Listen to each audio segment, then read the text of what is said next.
Finally আমি Uttara centre metro স্টেশনে পৌঁছাইছি। এখান থেকে আমাদের গাড়ি আমাকে পিক করবে। সো লাস্ট যে ব্লগটা আমি করছিলাম সেটাতে থ্যাংক ইউ সো মাচ, যে আমি অনেক ভালো রেসপন্স পাইছি। আপনাদের মানে সাপোর্ট দেখে আমার অনেক ভালো লাগছে যে ওই ব্লগটাতে আপনারা এত পছন্দ করছেন আমাদের ওভারঅল অ্যাক্টিভিটিস বা আমাদের সবার এই ফান মুহূর্তগুলো। তাই আমি আজকে এই সেকেন্ড ব্লগটা বানাচ্ছি। গাইস দেখেন হোয়াট আ কোইন্সিডেন্স, আমি এখানে বসে ব্লগ বানাচ্ছিলাম, হঠাৎ করে আমি দেখি সামনে দিয়ে একটা মেয়ে যাচ্ছে। সারপ্রাইজিংলি দ্যাটস রাশা আপু। বাহ, সবাই প্লিজ রাগিব ইয়াসার পেজ ওর ইউটিউব চ্যানেল সাবস্ক্রাইব করো। আর বড় কেমন লাগছে, আমাকে কেমন লাগছে ওর কমেন্ট সেকশনে বলো। তো এখানে আমি আর রাশা আপু বসে চা খাচ্ছি আর ওয়েট করছি কবে গাড়ি আমাদের এখান থেকে পিক করবে। ব্লগ দেখে আমাকে বলতেছিল যে তোমার ভাই ফার্ডিং করতেছে, তুমি কেন করতেছো না? আপনি বলে দিতেন, আমি তো অলরেডি স্টার। আরে আমি কোথা থেকে স্টার? গাইস সিঙ্গারা খাও। চিয়ার্স। তো গাইস ফাইনালি এতক্ষণ পর আমরা সেটে পৌঁছাইছি। ইট ওয়াজ আ লং জার্নি, কারণ রাস্তা অনেক জ্যাম ছিল। আর এই দেখেন পিছনে একজন হাসতেছে আমাকে দেখে। তো যেমনটা আপনারা সবাই জানেন যে এই মুহূর্তে পরম্পরায় গল্প চলছে হচ্ছে নিনা ফারদিনের উপর হ্যারাসমেন্টের অভিযোগ আনে। সেটা নিয়ে পুরো বাড়ি ফারদিনকে দোষারোপ করে আর রীতিমতো ফারদিনের বাড়ি থেকে একদম বের হয়ে যাওয়ার একটা সিচুয়েশন তৈরি হয়। তো এই সিনগুলা আমি নিজে অনেক এনজয় করতেছি। আমি কমেন্টসগুলো পড়ি, সবাই বলতেছে যে ফারদিনকে এরকম সাপোর্ট করতে চায়, আবার কেউ কেউ বলতেছে ফারদিনের নায়িকা দেখতে চায় তারা। আর এরপর গল্পে কি হবে সেটা তো আপনারা সবাই দেখবেন। আর আজকের কস্টিউম হচ্ছে আমার এইটা, এই যে ফুল ফিট চেক, এখানে বড় একটা আয়না আছে। সো এটা হচ্ছে সেই গিটার যেটা দিয়ে আমাদের নাহিয়ান ভাইয়া ব্যাকইয়ার্ডে সবার জন্য গান গাইছিল মেঘাপুকে ইমপ্রেস করতে। সো আমাদের আজকে সিন হবে হচ্ছে ড্রয়িং রুমে, পুরো পরিবারের একটা সিন একসাথে। আমি আপাতত এখানে একা আছি আর ওয়েট করতেছি আমার গোটা পরিবারের জন্য।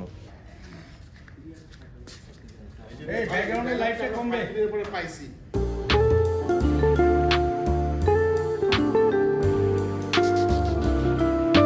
Really, nigga? সো গাইস এই দেখেন, এই হচ্ছে সেই নিনা আর এই হচ্ছে সেই ঐতিহাসিক বেঞ্চ যেটার উপর বসে নিনা হচ্ছে ফারদিনের ক্যারেক্টার অ্যাসাসিনেশন করে দিছে। ফারদিনের উপর, বেচারা ফারদিনের উপর ব্যাড টাচের অভিযোগ দেওয়া হয়েছে। এবার ফারদিন হ্যারাসমেন্টের অভিযোগে পুরা বাড়ির কাছে দোষী। এখন হচ্ছে কি ফারদিনকে বাড়ি থেকে বের করে দেওয়া হবে। বাট আমরা নিনার মুখে একবার শুনতে চাই যে নিনার অভিমত কি এই ব্যাপারে। আচ্ছা, বেসিক্যালি হচ্ছে আমার যেটা মনে হয়েছে পার্সোনালি, যে নিনা হচ্ছে ওর পার্সোনাল কনফ্লিক্টে ভুগতেছে। হচ্ছে প্রথমত হচ্ছে সে সুইসাইড করতে গেছে, সে ওটা করতে পারে নাই, তার ইনাফ হিম্মত ছিল না। তার উপর তোর সাথে কিন্তু ওর একটা বন্ডিং আছে, ঠিক আছে?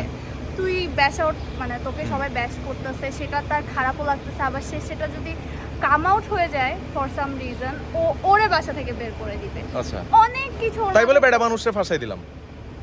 It was at this moment that he knew he fucked up. এটাও তো দেখতে হবে, সে একটা ছোট বাচ্চা। ওকে, বাচ্চা মানুষ এত কিছু বুঝে। সো গাইস, অডিয়েন্স অলওয়েজ ফারদিনের কাছে জানতে চায় যে ফারদিনের প্রেম কবে হবে বা ফারদিনের নায়িকা কে হবে। সো ফারদিন আসলে নিজেও এটার অ্যান্সার জানে না। এখন ফারদিন আর কি নিনাকে আস্ক করবে যে নিনার কি মনে হয় ফারদিনের নায়িকা কে হইতে পারে। ফারদিন যাকে পছন্দ করে, কাকে পছন্দ করে? সো শীতকাল অবশেষে শেষ আর ফাইনালি গরমকাল প্রায় চলে আসতেছে। গরমকালে শুট করার একটা সবচেয়ে বড় প্যারা হচ্ছে গরমকালে একদম মেকআপ দিলে অনেক ঘাম হয়। সো এর ফলে হচ্ছে কি মেকআপ নষ্ট হয়ে যায়। তার উপর দিয়ে আপনি অনেক বেশি এনার্জিও রাখতে পারেন না, কারণ অবভিয়াসলি আপনার বডি অনেক ডিহাইড্রেট হয়ে যায় যদি আপনি অনেক বেশি সোয়েট করেন। একটা সময় ছিল যে শুধু প্রেমিক প্রেমিকা কেন্দ্রিক নাটকগুলো, এখন কিন্তু যে পরিবার কেন্দ্রিক নাটকগুলো হচ্ছে। এই ধরনের পরিবার কেন্দ্রিক গল্পগুলোই আগে কিন্তু অনেক বেশি জনপ্রিয়তা লাভ করেছে। পরিবার কেন্দ্রিক গল্পগুলো একটু হারিয়ে যাচ্ছিল। দীপ্ত টিভিতেই যেহেতু পরম্পরা নাটকটি দর্শকরা খুব ভালোভাবে সাদরে গ্রহণ করছেন, আমি ব্যক্তিগতভাবেও একজন শিল্পী হিসেবেও মনে করি এটা ইতিবাচক দিক। সো আজকে হচ্ছে কি আমাদের সেটে বাংলাদেশ প্রতিদিন নিউজ চ্যানেল থেকে ইন্টারভিউ নিতে আসছিল কয়েকজন। সব আর্টিস্টদেরই মোটামুটি ইন্টারভিউ নেওয়া হয়েছে, আমার একটা ইন্টারভিউ নেওয়া হয়েছে, বা হয়তো হোপফুলি আপনারা দেখতে পারবেন। আর দেখলে অবশ্যই জানাবেন যে আপনাদের কেমন লাগলো আমার ইন্টারভিউ। তো ফাইনালি আজকের দিনের মতো আমার যে লাস্ট সিনটা ছিল সেটা ছিল হচ্ছে আমার ডলি দাদুর সাথে। তো ওই সিনটা ডান। এখন হচ্ছে কি আমার আর কোনো সিন নেই। তো আমি জাস্ট কস্টিউমটা চেঞ্জ করবো অ্যান্ড রেডি হব আমাদের প্যাক আপ হওয়ার পর বের হওয়ার জন্য। সো আমাদের ধারাবাহিক পরম্পরা নাটকের ব্যাপারে আমি যদি বেস্ট জিনিস যেটা আমার অ্যাজ অ্যান অ্যাক্টর ফিল হয় সেটা বলি, তাহলে আমি বলবো এটা অবভিয়াসলি মানে অনেক শ্রেণীর মানুষ বা অনেক মানুষ এটা দেখছে, দেখে তাদের মতামত জানাচ্ছে। কিন্তু আমার যেটা সবচেয়ে বেশি ভালো লাগে, আমি যখন এই ওপিনিয়নগুলো মানুষ থেকে শুনি, যে ধরেন আমার বয়সে একটা ছেলে, তার বয়স হচ্ছে ধরেন আমার মতো, সে টিনেজার। সো সে তার গোটা পরিবারকে নিয়ে, তার ভাই বোন, মা বাবা, আবার দাদা দাদু অনেক সময় নিয়ে, তারা সবাই একসাথে বসে পরম্পরা নাটকটা দেখে। আমরা বিফোর উই ওয়্যার অ্যাক্টর্স, আমরা অভিনেতা হয়ে ওঠার আগে আমরা যখন কোনো সিনেমা দেখতাম বা আমরা যখন কোনো এরকম নাটক দেখতাম, আমরা সেইখানের ক্যারেক্টারগুলোতে কোথাও না কোথাও আমাদের নিজেদেরকে ইম্যাজিন করতে পারতাম। সো আজকে হয়তো সেই ক্যারেক্টারগুলো আমরা, সেই জায়গায় মানুষ আমাদের চরিত্রে মানুষ নিজেদেরকে ইম্যাজিন করছে।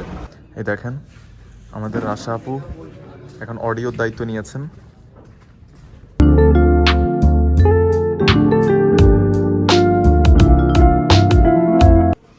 সো এখন রাতে 12:30 বাজে, আমি মাত্র বাসার গেট দিয়ে ঢুকলাম, অর্থাৎ বাসায় পৌঁছাইলাম। তো ব্লগটা আমি আজকে এখানেই শেষ করবো, বাট তার আগে আপনাদের বলতে চাই আজকে ব্লগটা আপনাদের কেমন লাগলো সেটা অবশ্যই জানাবেন। আপনাদের কোনো কোয়েশ্চেন থাকলে বা নেক্সট ব্লগে আপনারা কাকে দেখতে চান, কি দেখতে চান, সেটা অবশ্যই আপনারা জানাবেন। আমার চ্যানেলটা যদি আপনাদের আমার ভিডিওস ভালো লাগে তাহলে অবশ্যই লাইক, শেয়ার, সাবস্ক্রাইব করবেন এবং বন্ধুদের সাথে শেয়ার করবেন। আপনারা পরম্পরা ধারাবাহিকটি দেখবেন শনি থেকে বৃহস্পতি রোজ রাত 9:30টায় শুধুমাত্র দীপ্ত টেলিভিশনে।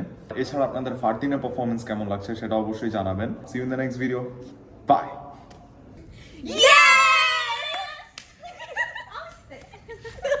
Acid is a demon stuck to the tomb in the back of the room, in the room, we're proving the movement, waking the monster strapped to the wall with chains.